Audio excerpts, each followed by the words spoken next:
Welcome into the Pac-12 Panic Room plus BYU plus USU plus Weaver.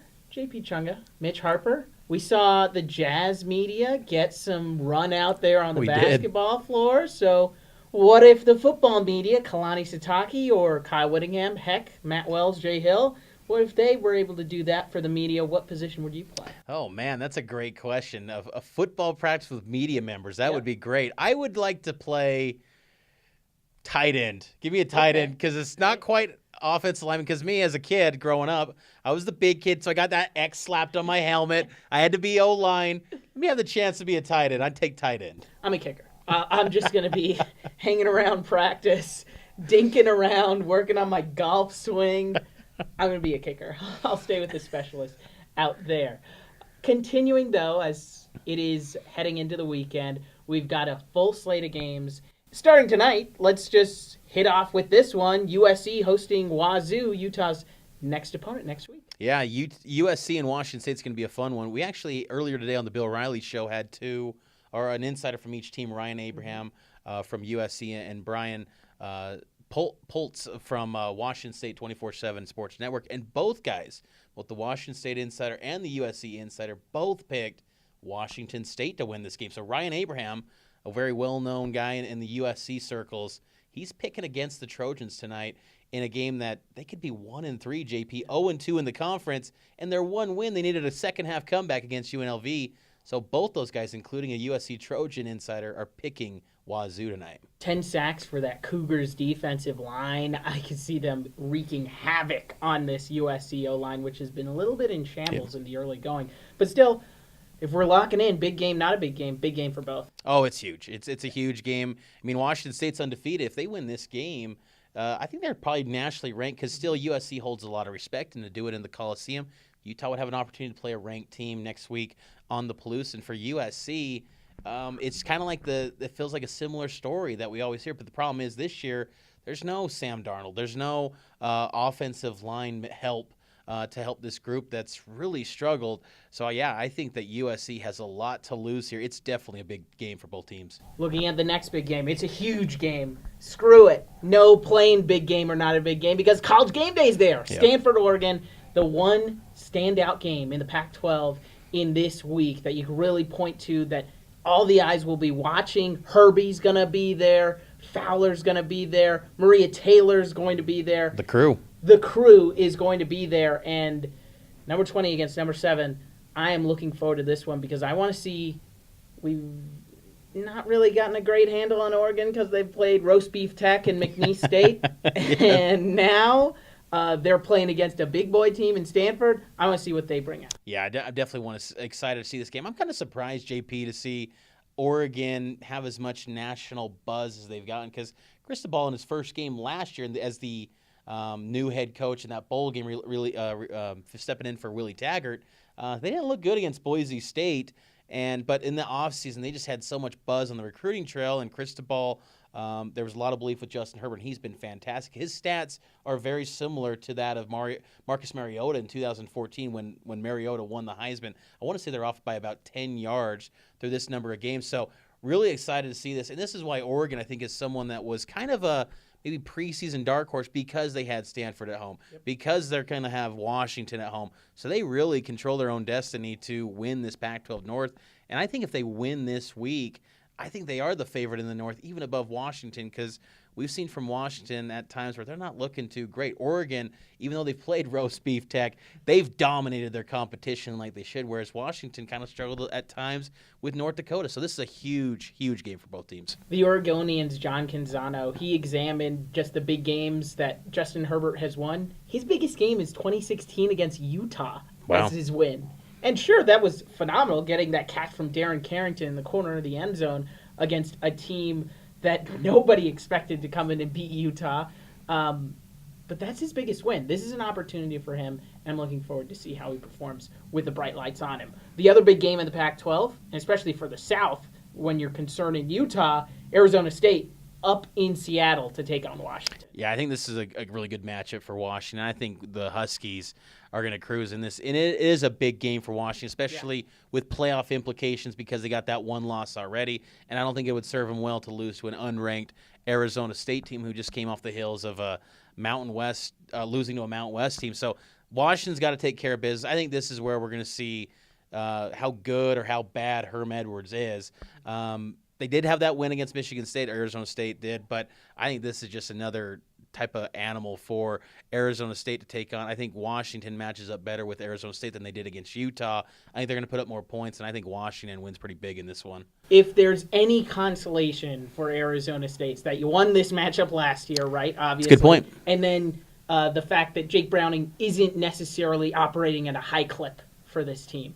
They made it a complete disappearance of the Huskies offense last year in, I think it was a 13-7 game. That's right. And then now this year, if you're looking at anything that increased Arizona State defense that was phenomenal coming into that San Diego State game, I'm going to see if that 3-3-5 can stand up to this Huskies offense, which has been suspect at times. The other Pac-12 game that you have to keep an eye on is kind of a big game for the lower teams in the conference.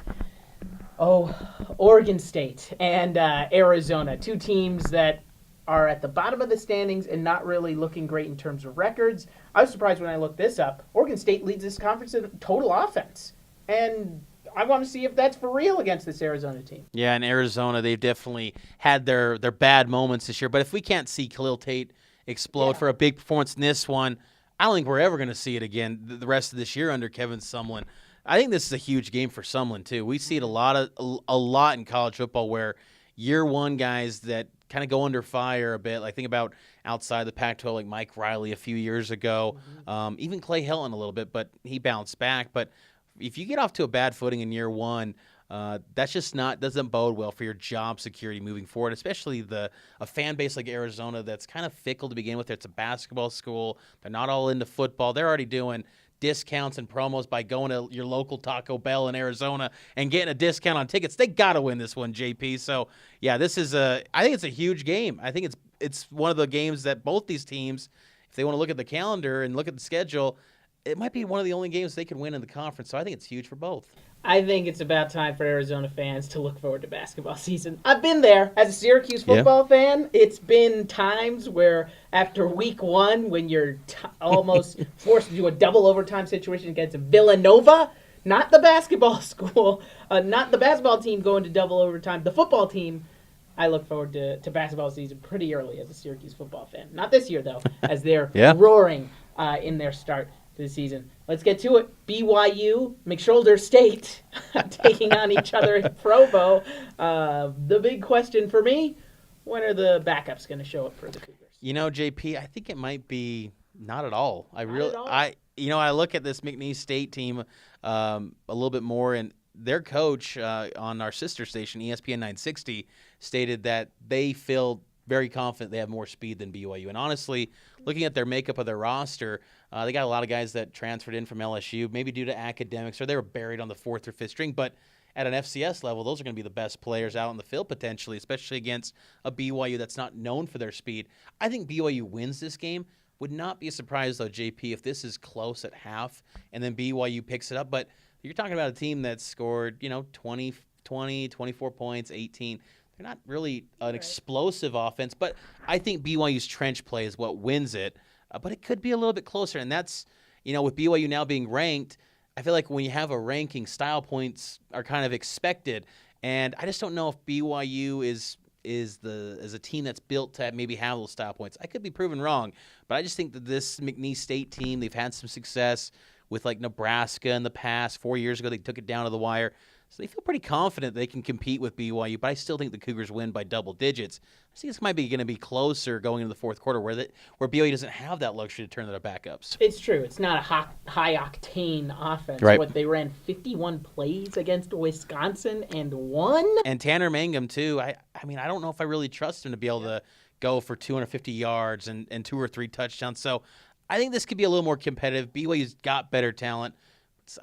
I'm impressed with McNeese State's roster, their starters at least. They got pretty good speed. They got better wide receivers than BYU does, and I think that's a pretty damning statement in terms of BYU's receivers. They don't do much other than Aleva Ifo, who had that trick play last week against Wisconsin. They'll have to find something to get going forward, a big play, because they won't have the luxury of coming up as a surprise with the trick play against the Wisconsin team last week. Well, and I just think that BYU still, too, is just because I want to see Zach Wilson. I want to see some of these backups in, but I just still kind of feel like there's going to be a little bit of a hangover from that Wisconsin game. So we'll have to see on that one. Donovan Mitchell game. USU against Air Force late in the night. Donovan Mitchell, Georges Niang, and Royce O'Neal will be at Logan to watch this game. They'll be able to see this USU offense, which has just been scoring in bunches.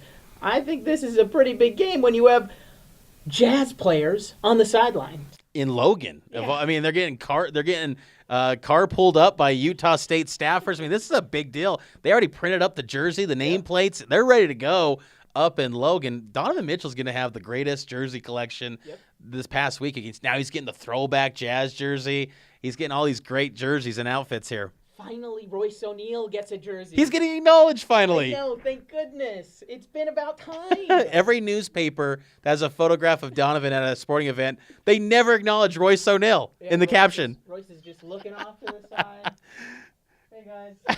It's so true. But, yeah, this is a big game for Utah State. I think it's a huge one because we just talked about BYU, how their offense really hasn't done much. They played P5 teams. Mm-hmm. Utah State hasn't played anywhere near a P5. Well, they played Michigan State. Excuse me, I forget that. But the last 2 weeks, Tennessee Tech and New Mexico State, but they've put up big points, 70s, 60s. So Utah State's offense is feeling good. It's always a challenge playing an option team in Air Force. I remember back in the days when Utah was, struggling with Air Force. It took a Ben Moa touchdown red zone flip pass. It was Tim Tebow before Tim Tebow. Ben Moa was.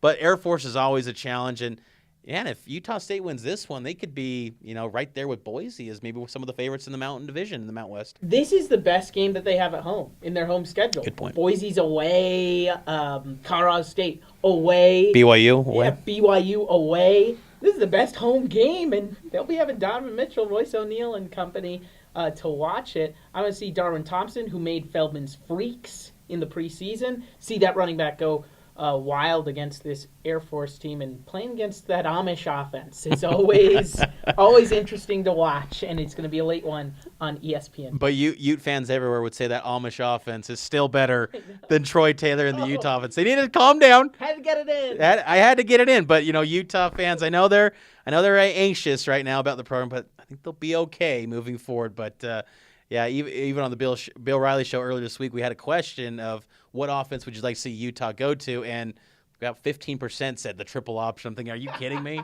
Are you kidding me? You want to be an Air Force? So after Witt, Ken Niumatalolo. That's right. Call your shot. Or according to some in the local market, maybe Jeff Grimes. That'd be great. Give me Grimy Grimes, Grimy-O. And things will get done. More jet sweeps up at Utah, I'm sure, next week. And we will be able to analyze it here in the Pac-12 Panic Room, plus BYU, plus USU, plus Weber. For Mitch, I'm JP. Like and subscribe.